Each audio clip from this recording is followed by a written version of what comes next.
Hello folks, welcome to the first night of Talking with Ted. We've got a lot of good ideas for your edification. This is Patch, who's our border collie, and he keeps us on the straight and narrow, and we're thinking about sending him to Washington to help straighten things out and speed things up a little bit there.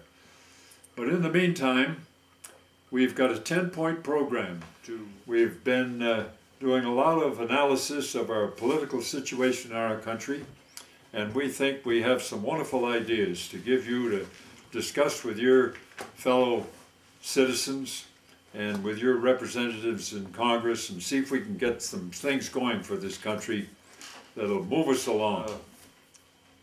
We want to take our hats off to the 12 neoconservatives who in 1997 drew up what they called the Project for the New American Century. These 12 fellows who signed this project included Cheney, Rumsfeld, Wolfowitz, and Armitage.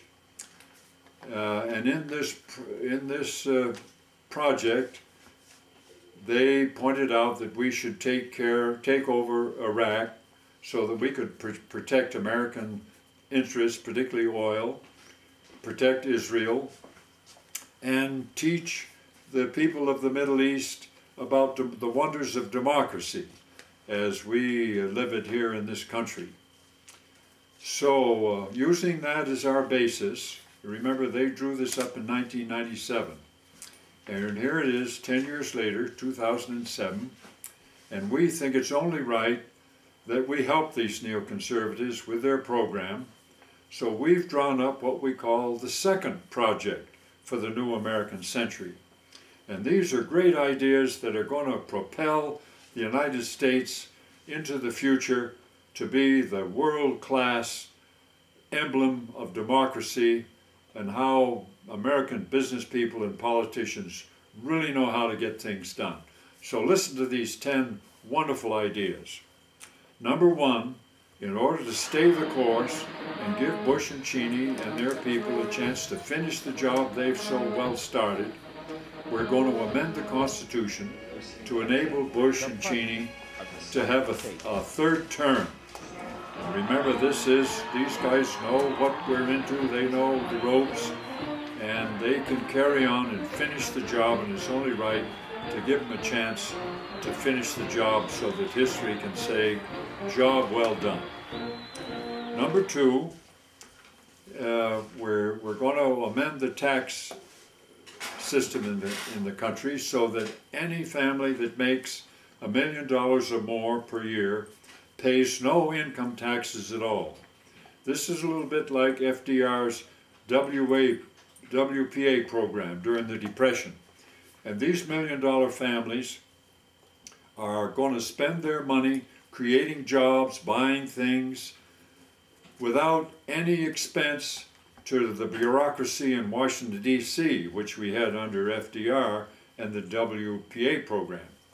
So we think that's a great idea to use these millionaires to stimulate business and our national economy. Number three, we're going to disband Congress. It's a do-nothing Congress. They spend a lot of money, salaries, staff, lobbying, paying lobbyists, collecting money to run elections. So we have a wonderful idea to get the job done without all of this fooling around. And that is, we're going to create a one-house Congress consisting of a Senate only, and each state will send as their representatives to the new Senate the chairman of the board of their two biggest corporations. Since the corporations are pretty well running Congress and the federal departments already, we might as well simplify things and cut expenses and get these fellows who know how to get the job done, get them to run the country.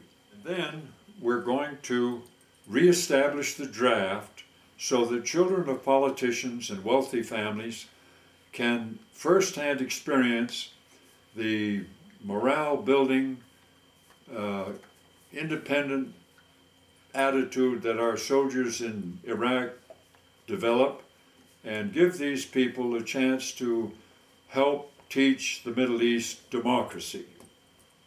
Then, once we're rolling along efficiently in all these programs, number 6, we're going to take over Iran and Syria to make sure that they don't muck around with the atomic bomb. Plus, Iran has a lot of oil, and we might as well get our hands on it before China does. And Cheney and his daughter Liz have already made a trip to Iran. They made the State Department a little mad because they went there without discussing it with the State Department. So they've already started these negotiations. We have here number 7. We're going to make a deal with Mexico to annex Mexico as the 51st state. And this will mean that by the signature of a pen, all Mexicans now become American citizens. We don't have to fight this battle of amnesty and spend all these billions of dollars building a big fence between our states and Mexico. Mexico can keep its own government, but they'll send to our new Senate the chairman of the boards of their 2 largest corporations so that they get representation for their interests in our new Senate. Number 8, we're going to keep this wonderful philosophy that the Republican Party has been demonstrating so ably for the last 8 years, and that is the philosophy of spend and no tax.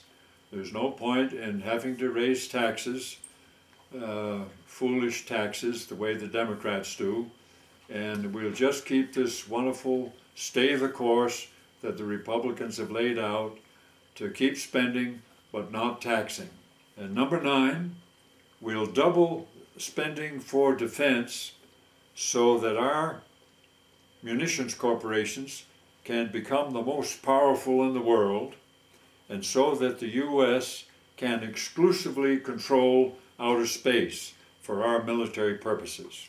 And lastly, now that Karl Rove has retired, we're going to appoint Rush Limbaugh to be Bush's Minister of Propaganda and Dirty Tricks. This fellow's had a long apprenticeship working with these ideas, and we know that he can be of tremendous assistance to Bush and Cheney to carry on the fine tradition that they and Karl Rove have established to make us the most successful democracy in the world and to show the rest of the world the path to glory and freedom that they have already so well launched. So that's our project, the second project for the new American century, folks, and stick with it, discuss it with your friends and your political friends in Washington, D.C., and let's run with this ball and make a touchdown. And if you like these kind of thought-provoking ideas, come back for Talking with Ted, chapter number 2 in the future.